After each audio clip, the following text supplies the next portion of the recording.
call to order this third hearing of the Senate Committee on Homeland Security and Governmental Affairs Subcommittee on Disaster Management, which I am delighted to work on with my colleague, Ranking Member Kim.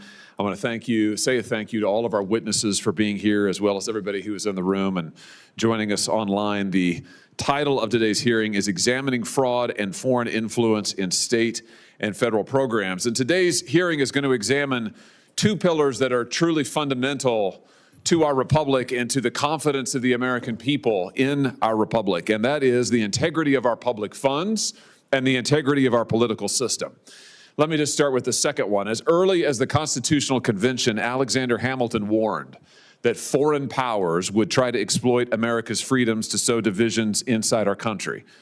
Threats from foreign influence, he said, should never be dismissed as idle or as hypothetical. And today we are confronting a raft of allegations and reports that foreign influence and foreign money is making its way into the American political system and is financing activities that is not only destructive, detrimental, and divisive, but also potentially illegal. At the same time, more and more Americans are rightly concerned about the use of their tax dollars and where their tax money is being spent around the country. You know, I've often thought, watching and reading reports here in recent months, that if you are a hardworking American taxpayer, if you're somebody who wakes up every morning, goes to your job, plays by the rules, pays your taxes, you must feel like such an idiot. I mean, you must feel so taken advantage of.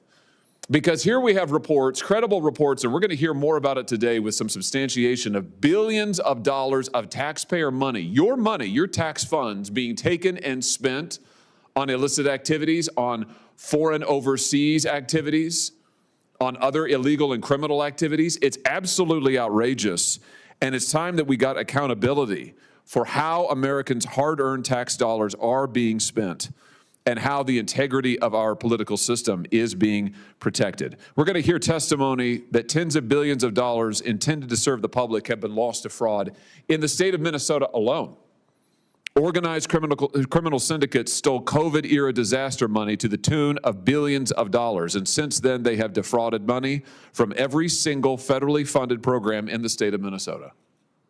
Let me say that again. Every single federally funded program in the state of Minnesota. Programs intended for children, for the elderly, for the poor, for the sick, for the most vulnerable Americans. We're going to hear testimony that $9 billion has been defrauded in Minnesota from Medicaid alone. $9 billion. Vanishing into luxury cars, overseas vacations, billions going to fund foreign adversaries, billions shipped out of the country. In the last 2 years alone, get this now, nearly $700 million in cold, hard cash was stuffed into suitcases and flown out of Minneapolis. $700 million. That is 14,000 pounds of $100 bills in suitcases flown out of our country overseas. We're going to hear testimony that American taxpayers nationwide are losing north of $1 trillion a year in government programs. That's the Pentagon's entire budget.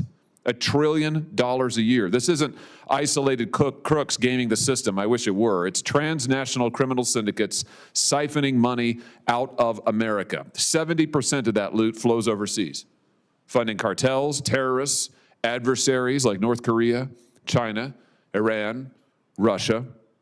Money meant for American grandparents, working families, the elderly, the sick, is instead funding organized crime, arming our enemies, and subsidizing the trafficking of children. And the threats don't end there.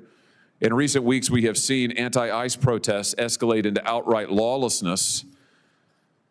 What we're going to hear testimony about today is these were not spontaneous protests in many cases. It's manufactured chaos. And who is behind it? Dark money networks and foreign actors, some of whom have ties to the Chinese Communist Party. We're going to hear testimony that these activities are funded and coordinated by a dense network of nonprofits and foreign-linked actors who use layer upon layer of pass-through entities to hide the money trail. A classic dark money laundering, to take foreign money and foreign influence and to dump it into our political system. It's sort of like Riot Incorporated. Pre-planned tactics designed not to protest, but to destabilize, to erode faith in our institutions, and to force political change through manufactured crises. Listen, at the end of the day, this hearing is about a simple question. Is our government equipped to safeguard taxpayer dollars, protect the rule of law, and defend our institutions from exploitation? Because right now, it sure doesn't look like it. And it's time we got some answers for the American people.